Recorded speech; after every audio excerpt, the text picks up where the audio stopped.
Good evening and welcome to Hudson Valley Week in Review, where we look back at the people, places, and issues making news in Ulster County and the region. I'm Amy Greene. Tonight we begin in Kingston, where the city held a free expo this week featuring local arts businesses. The annual event, called Made in Kingston, connects local artists and art manufacturing businesses as part of the city's push to develop a Midtown Arts District. The city of Kingston, along with Ulster County Tourism and the city's business groups, co-sponsored the event, which took place at 721 Media Center on Broadway. Participants this year included the Art Bar Gallery, Tonner Toys, and Keegan Ales. Now, during the event, we caught up with Patrice Courtney Strong, organizer of Made in Kingston, as well as Mayor Shane Gallo and local business owners who took part. Well, I was involved in founding the event last year, along with two business owners who were seeking a tenant for their vacant storefront here on Broadway in Midtown Kingston. And so we conceived the idea of having a big party as an expo for local artists who are producing things in Kingston, and in particular people who are fabricating and manufacturing right here in Midtown Kingston. This year we've got about 45. That's up from 37 last year, our inaugural year, so we couldn't be happier. Frankly, if we had any more, we'd be out of space. Well, you know, many of them certainly sell regionally and nationally, and some even internationally, but fundamentally, most of them are small businesses, and they're choosing to be in Kingston, New York for the quality of life here, for the proximity to New York City without some of the complications of being further down by the city. So what we're doing for them, many of them are recent transplants here, so what we're doing for them is introducing them to one another. For example, a lot of older established Kingston businesses are not even aware that these newer, younger businesses are moving into our area, or they may have heard about it, but they haven't actually interacted with the people. So it's a great networking opportunity for businesses to meet and to see how they can help each other, and it's just a terrific marketing opportunity. Well, we hope it affects it in a very positive way. We will be having a get-together after the event across the street at the Anchor, which is a newly refurbished, shall we say, restaurant for Upper Broadway. We are bringing a lot of people into the area, perhaps who haven't dined here recently and don't know that there's some great restaurants. They haven't looked at the shops recently and seen that there's a lot of new stores all over Kingston, in Uptown, Midtown, and the waterfront area. It's a lot of work.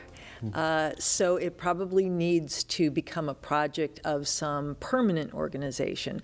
Our organization is the Business Alliance of Kingston, but we're all working professionals, and you know, this is not our day job, shall we say. So it probably needs to become a project of an arts organization itself, and then it could really take wing. So 721 Media Center is hosting this year's Made in Kingston event. Very exciting opportunity. There's so many local vendors and so many exciting things that are made right here in Kingston, you know, from local soaps to food to craft beer. And I think one of the things, we're pulling all those people together to be here at the Media Center, which is right in Midtown Kingston, right? It's a large building. It's about 30,000 square foot building on Broadway. And to be able to showcase a lot of these craft vendors, I think it's a really exciting opportunity, and we're really happy to be hosting it here this year. Well, I think it benefits the community because it's really a chance of community to get all these people coming together who are often selling their wares to people that are out of the area. Now it's an opportunity to showcase to other vendors. In fact, a lot of vendors will probably buy from each other. Plus, it really helps celebrate the things that are made here in Kingston. Where do you hope to see this event go in the future? Well, I think one of the purposes of this type of event is to help showcase a building that needs some redevelopment. Now, this building, 721, we have, there's a lot of different media companies here. This is a media center.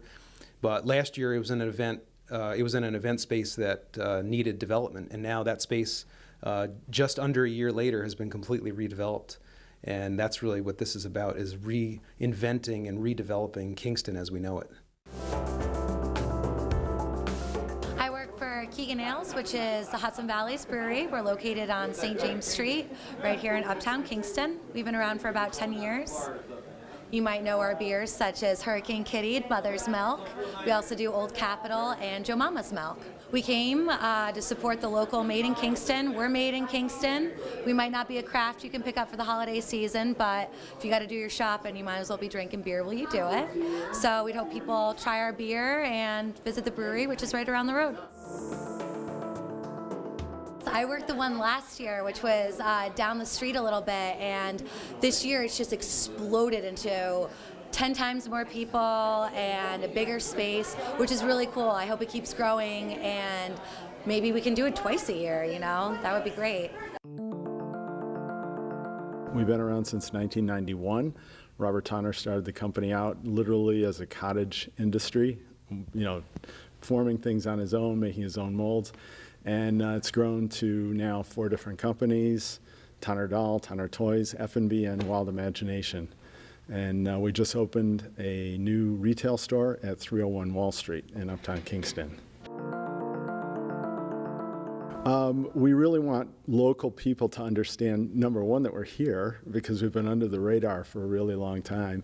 And number two, just the fact that there is so much going on in the Kingston area. There are so many unknown people, and if we can bring a little bit of awareness to them, we'd like to do that. This is our second year, and last year it was just a really fun introductory event. I think leading into the holidays, everybody's in this really upbeat, great spirit, and you could feel it there last year. It just had a great sense about it. We ran into people there, other business people who aren't even aware that we exist. And you know, we think we have this great presence, but the reality is there are all these people flying under the radar, and they do amazing things, and people need to know about it.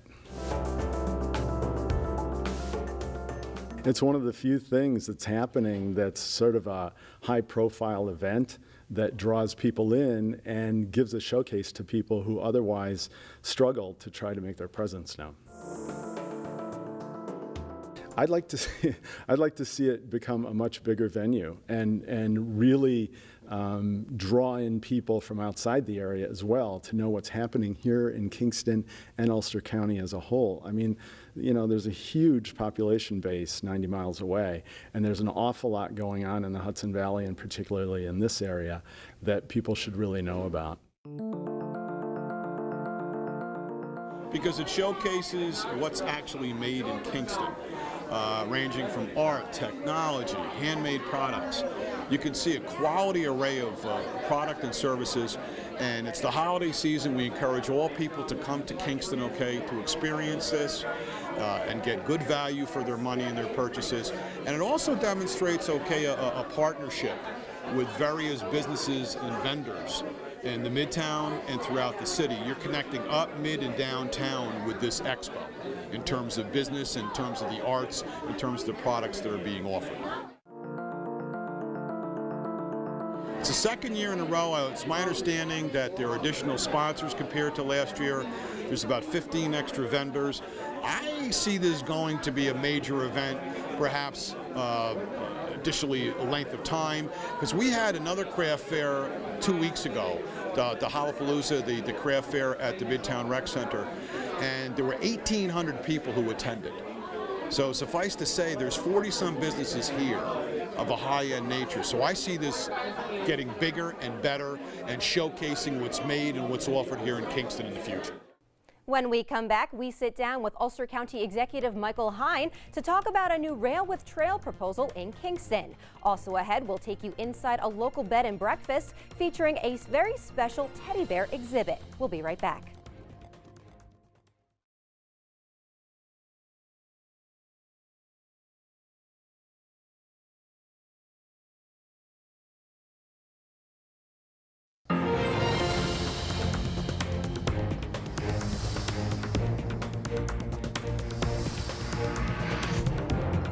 Welcome back to Hudson Valley Week in Review. I'm Amy Greene. We continue tonight in Kingston, where Ulster County Executive Michael Hein has announced plans to boost tourism in the city with a new railroad and trail. The proposal allows the current tourism trains that run between Kingston Plaza and Hurley Mountain Road in the town of Ulster to continue operating, while adding a pedestrian trail along parts of the track, ultimately connecting the walkway over the Hudson and Ashokan Reservoir. The new plans are slightly different from Hein's original proposal, which only called for a walking trail between Kingston and the Ashokan Reservoir. We sat down with the Ulster County Executive this week to walk us through the proposal. Well, I think it's important to understand really what we're talking about here.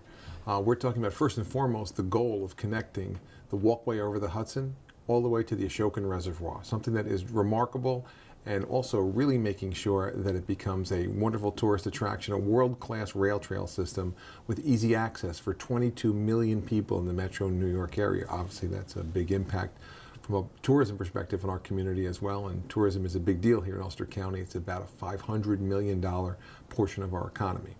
So in addition to that, though, we also want to make sure that we really respect our history here and are able to host some tourism-based railroad operations as well. So the crux of the situation is, how do you do that when both need the exact same path? And so what we've done is really look to design a solution that for small portions of the corridor allow them to run side by side, and then for the balance of it have some workarounds around with the city of Kingston to make it possible. This is a dispute that's been going on, rails versus trails, for some 20 years, and now we're in a situation where we believe there's a real solution, and we're excited about that, what that means, not just for the citizens of Ulster County, but for our tourism component and obviously for local businesses as well. There is significant state and federal dollars associated with rail trail systems and what that can mean to communities, and we've been able to garner significant dollars in that front. There's been private sector dollars that have come forward from different agencies and different organizations. There's also been an arrangement with the New York City DEP, who runs the Ashokan Reservoir, and the work that they are doing is probably worth in excess of $4 million as we build trailheads and provide access to the Ashokan Reservoir in a way that it's not been available for over 100 years. Midtown has a whole host of issues. We want to make sure that if you're in the city of Kingston, you have the ability to traverse the city in a safe and efficient way. As a pedestrian, it's not so simple when you're in a city and you try to, especially when you're in the heart of Midtown Kingston, and you're trying to move through the city on a bike or as a pedestrian and crossing major streets that are extremely busy, and it's dangerous in some respects. So what we've done is create what's called a linear park right into the heart of the city of Kingston, which allows you to go from uptown Kingston to midtown Kingston in a safe, lighted, wonderful way, and really allows you to do that safely. It makes a huge difference. Again, it's really an environmental justice perspective as well, because it allows residents in midtown Kingston to truly have access to rural communities, to have wonderful outdoor activities in safe, again, in wonderful environments, just like everybody else. Well, that's kind of the exciting part about this plan. Since it really is a best of both worlds scenario, again, many businesses benefit from being near and up from a quality of life issue, from rail to rail trails, but they also benefit from being near tourism-based train operations as well. This allows both of those things to cohabitate in this particular area, in the Kingston area, and it's really exciting, so that near major throughway exits, there'll also be rail trails, and there'll also be access to this wonderful tourism-based train operation, and we're very excited about what that means. Well, it's important to understand this is a county-owned asset that's probably worth in excess of $8 million. And so what we'll be doing in this process is going out to RFP, or what's referred to as a request for proposals. And in that process, it's really a bidding scenario. People have an opportunity to participate, and really any and all railroad operators from a tourism perspective will have an opportunity to really weigh in on what their plans are and how it could potentially work to benefit the people of our community. Well, again, the next step in this case is to make sure that we move through this planning with the Ulster County Legislature as well, and we look forward to doing that. But there's also a current lease on the line that runs out in 2016, and so all of this happens. Again, it's advanced planning to make sure that what you end up in the end with is a wonderful tourism destination and a wonderful asset for your community for many, many years to come.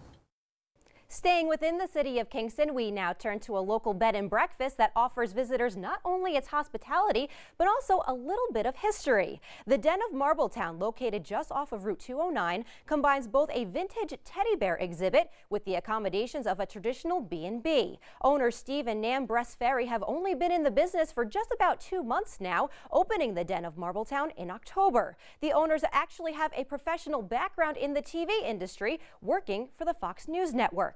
We recently spoke with Steve and Nan Bress-Ferry, who talked to us about their transition from TV to B&B, as well as the significance of their featured teddy bear museum. Yes, I have a documentary and ethnographic filmmaking background, and also a background working in museums and nonprofits.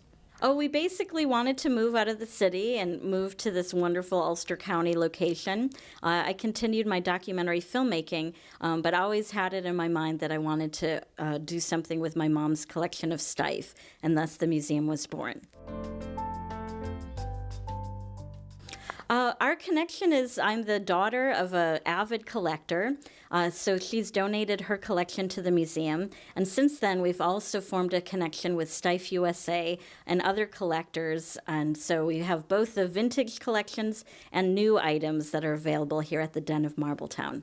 Our main attractions are the Titanic bear. It's a beautiful bear that was issued to help with the collective mourning. And our finest piece is the 1904 rod bear. It's the oldest and most rare of all Steiff animals. This is a replica of the 1912 Titanic bear. It was made just like the bear they made in 1912. It's also called the mourning bear, and it's got red eyes. And it was made to mourn the loss of the Titanic. It's a very special bear. The original bear went for $35,000 this year. This is our 1904 rod bear, and this is the holy grail, one of the holy grails of Steiff collecting. It's the first bear that actually had movable parts. And if you can see, in the paw, it's got some excelsior sticking out. And excelsior is what they stuffed the bear with. This is a museum that changes frequently, so every season we have a new show. We like to highlight things in the Hudson Valley to do with our dioramas. Right now, when you come, you'll see the Winter Wonderland exhibit. Oh, Kingston, we thought this is a wonderful tourism location and underserved. We also thought that this would be a location where people could come with their families during the week, locals. And also, we're close to the thruway, so visitors that are going to any location could get off on exit 19 and stop in and see us. We've had a great turnout from Steiff collectors from our grand opening, and since then the news has been spreading rapidly. So we're very happy with the turnout. We're looking forward to having kid groups come in, toddlers, to letting people come who want to use their Wi-Fi during the week, in addition to museum goers who come during the weekends. I think this is an era when many museums have become corporatized and sort of anonymous. And so I think regional museums really have the pulse of a local area, just as local food does. So we're excited to be in that tradition of regional museums and hope to attract people from all over. When we come back, we'll take a look at some of the headlines making news in the county. Stay with us.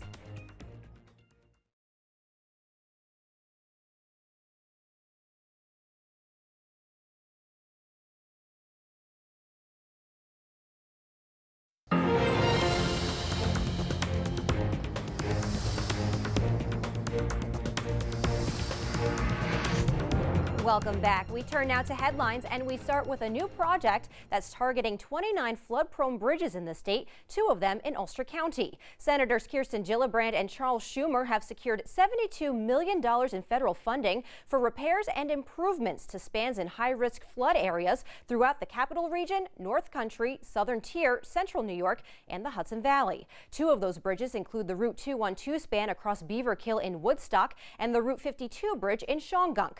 FEMA's Hazard Mitigation Grant Program is funding 100% of the work costs. A new law went into effect this week that allows veterans in Ulster County to display a veteran's designation on driver's licenses and ID cards at no cost. Governor Andrew Cuomo signed the legislation last month. County Clerk Nina Pashupek says the fee elimination is, quote, just another way for us to honor the men and women who have selflessly served our country. Veterans interested in receiving the designation can visit Kingston's motor vehicle office or the DMV's mobile unit locations in Marlborough, Saugerties, Ellenville, New Paltz, Shandaken, and Shawangunk. To Kingston now, where staff members at a local community center foiled a potentially dangerous situation that may have put dozens of children at risk. Officials say a man recently attempted to play basketball with young children at the Everett Hodge Community Center's after-school program. Staffers quickly rushed the children inside and asked the man to leave. Authorities say the man became angry and then tried to enter the building. Officials say the man threw a rock at the door when he was again asked to leave. Police arrived at the scene and escorted the man off of the property. Board of Education officials in New Paltz are speaking out against plans to put a wastewater treatment facility near a local high school. Board members say they were first made aware of the proposal at a meeting last week and that the plant would compromise the health and safety of students. Town Supervisor Susan Zimmett says that once a study concerning the plant is completed and submitted to the town board, a public discussion about the proposal will be scheduled. Help is on the way for Ulster residents who receive Social Security disability insurance and are looking to re-enter the workforce. A workshop has been scheduled that will educate residents about the incentives that are available in the Ticket to Work program established by the Social Security Administration. The workshop is being held at 2 p.m. on December 18th at the Ulster Works One Stop Center, and it's open to the public. A plan to open up a board house for the disabled is running into roadblocks by Kingston city officials. Joseph Sangi wants to run a house on West Chestnut Street for the mentally and physically disabled. However, city officials say the home would present a zoning violation. Sangi says he will continue to fight the decision. The city of Kingston is gearing up for another traffic light project because of safety concerns. Mayor Shane Gallo has declared a state of emergency at the intersection of Flatbush Avenue and East Chester Street, where old traffic lights frequently fail to work properly. This will allow the city to buy temporary traffic light mounts and barriers and sidestep the formal bidding process. If you're looking for a bargain this holiday shopping season, you might want to check out Modell's Sporting Goods store in the Kings Mall. The store, which recently lost its lease, will close its doors on December 28th. In the meantime, a company spokesman says all merchandise is on sale. To Kingston, where the city's police department is calling on residents to participate in a community discussion on police-community relations. The talks are being held following the grand jury decisions in Ferguson, Missouri and Staten Island, where 2 unarmed black men were killed by police officers. The public discussion will be held next Tuesday, December 16th at 7 p.m. at the new Progressive Baptist Church on Home Street in downtown Kingston. Community organizations in Kingston are also preparing to hold a unity march to raise awareness and show support for the strong community relations and diversity. City officials will join members of the Ministers Alliance of Ulster County and congregants from the Fair Street Reformed Church and others for the We Walk Together from Day One event, which kicks off at Diet Stadium at 1 p.m. on January 1st. That's all the time we have for tonight. Thank you so much for joining us. I'm Amy Greene. Tune in next week for another edition of Hudson Valley Week in Review. Good night.